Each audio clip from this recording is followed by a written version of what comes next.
Hey there, if you're really good at helping people, understanding people, doing the right thing for people, being there for people, but yet you feel depleted and sometimes you just can't seem to say no, even when you know you want to say no in your core, keep listening and take a walk with me. Today we're going to talk a little bit about how to look at 3 unusual ways to create boundaries.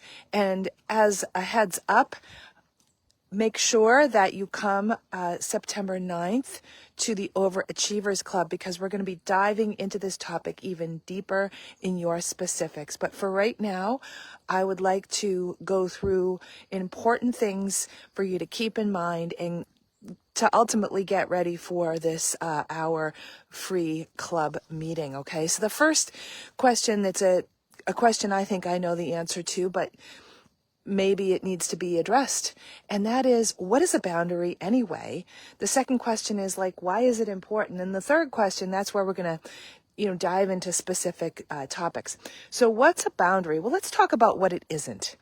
A boundary is not a big wall between you and a boundary, in fact, is a way for you to stick up for yourself. It's a way for you to articulate what's okay with you and what isn't. And then why is it important? Well, as I said before, when you don't have those boundaries, you cannot say yes to yourself. And if you cannot say yes to yourself, then you cannot move forward with what's important to you in the world. And all you're ever doing is thinking about other folks. While there's nothing wrong with thinking about other folks, when you do that at the expense and the peril of yourself, you're a martyr, or you might be, and martyrs get depleted ultimately. And if you're depleted, you really can't do your great work in the world. And it is my mission to help anybody who wants to, which I hope is most of you, do your great work in the world. The world needs you. And for you to do it, you must have strength and fortitude. So that's why it's so important to really revisit this topic, even if you've started down the road of creating great boundaries. It's something that we always need to get better at. So, because we're never done, right? With the work, we get to more of a mastery level.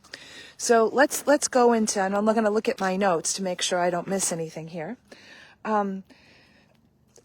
Before I do that, I want to say that people who struggle with boundaries as far as, well, why do I really need that?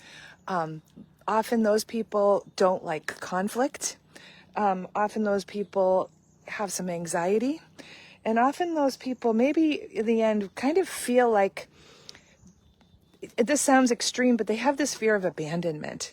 Like if I say something that is going to hurt somebody else, then, I'm not a good friend. I'm not a good spouse. I'm not a good, steward of the earth, whatever it is. And, then I'll be alone. And, there's that sort of thing. And those are what we call the people pleasers of the world. And so that's why, boundaries are so important. So thanks for listening to that piece of it. So basically, there's 3 tips I have to get you started. And again, make sure you come on Monday, and we'll dive into your specific situation if you like, or you could just kind of sit back and take it all in, right? Start small. Sometimes we think, oh my gosh, well, I'll give you an example. Holidays. Now, it's not the holidays just yet, right?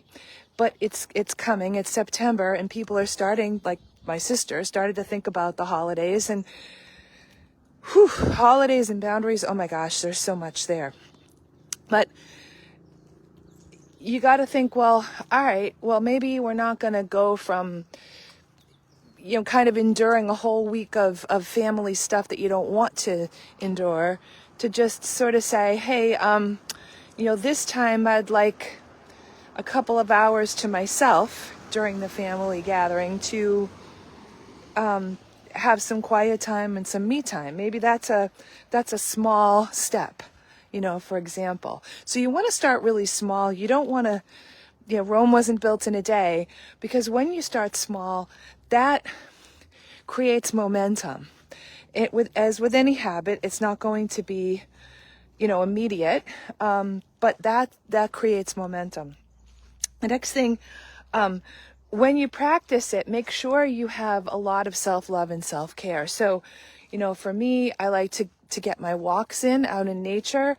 If I'm, deciding I want to get a lot of work done because I love my work and I find myself never leaving my desk, then, that doesn't help. So self-care can be very simple. It does not have to be, a massage or a spa treatment or something like this. It can just be simply, hey, I want to take a walk for myself, 15 minutes twice a day. That's self-care.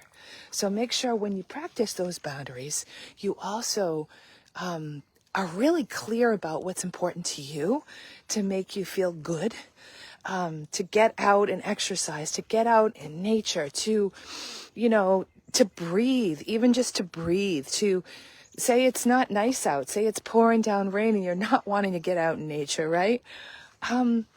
Just, stretch and read a book for 15 minutes, anything, right? To get out there and to have that self-care. And that's number 2. Now, number 3, when you're setting those boundaries, make sure that you avoid ultimatums. What is an ultimatum? Well, an example would be, okay, Mary Jo, I either will, come, gosh, I'm trying to think of something. I'm going to just say ultimatums. I'll do it with a spouse. So either I get to go on this vacation, on this date, or we're never going on another vacation ever again. That would be, an ultimatum. It's like, you do what I say, or this devastating thing that the other person will hate, happens.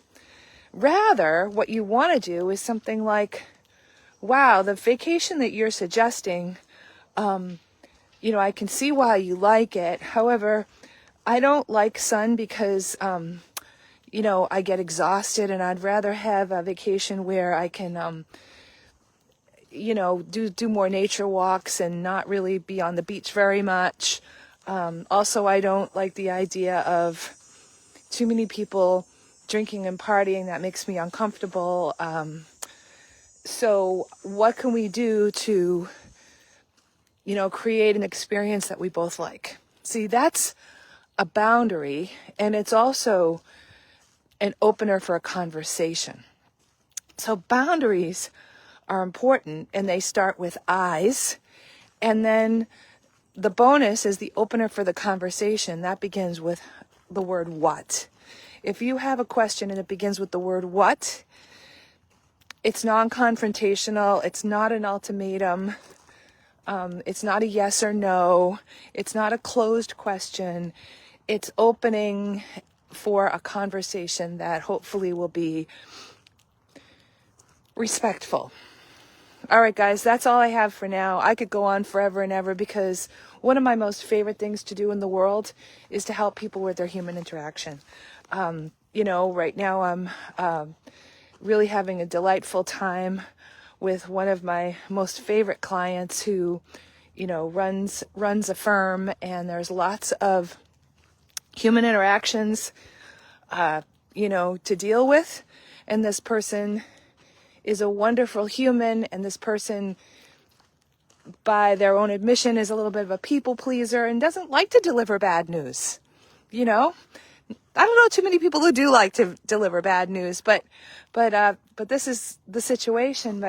But as this person gets more skillful at boundaries and really understanding what makes this person tick, this person gets stronger. This person is a better leader, and oh my gosh, the things they've done. So this is just the beginning, guys. This is the beginning. The boundaries are the beginning of a beautiful manifestation of who you want to be in the world, doing your great work in the world.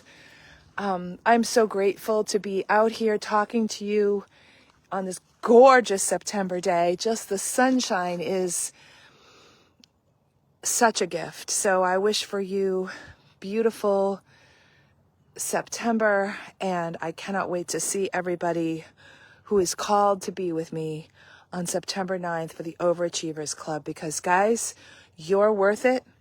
Set those boundaries, love yourself, say yes to the right things, say no to the wrong things, and those are right or wrong to you. I will see you there. Bye-bye.